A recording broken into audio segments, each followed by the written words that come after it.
السلام على رسول الله. اهلا بكم في قناه الجماهير والكره. يا رب تكونوا بخير وصحه وسلامه وسعاده. اهلا بكم في فيديو جديد.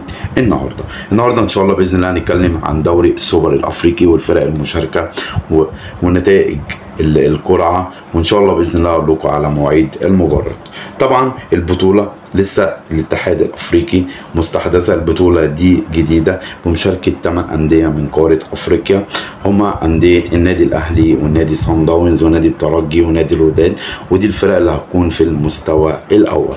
هنيجي للفرق اللي هي في المستوى الثاني: نادي سيمبا التنزاني ونادي مازيمبي الكونغولي ونادي انيمبا النيجيري ونادي بيترو اتلتيكو الانجولي.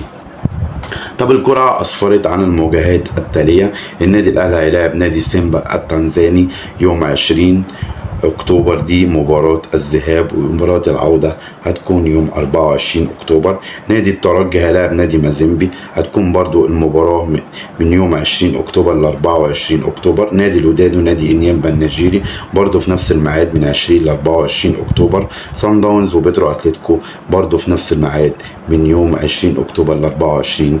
جولات الذهاب والاياب لربع النهائي.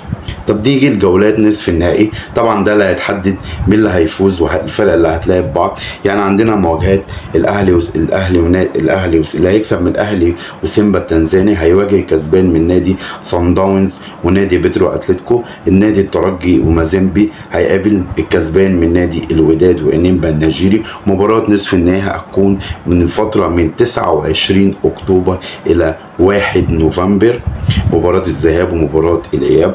والمباراة النهائية هتكون يوم 5، مباراة الذهاب يوم 5 نوفمبر، وهتكون مباراة العودة يوم 11 نوفمبر. يعني البطولة هتتلعب في الأوقات من 20 أكتوبر ل 11 نوفمبر، وهتكون بطولة سريعة جدا. يعني البطولة مش هتقعد أكتر من حوالي 15 يوم أو 20 يوم.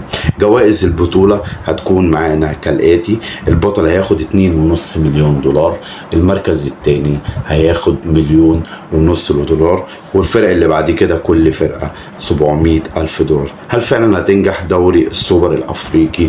وتوقع معايا من هو الفائز ببطولة السوبر الأفريقي.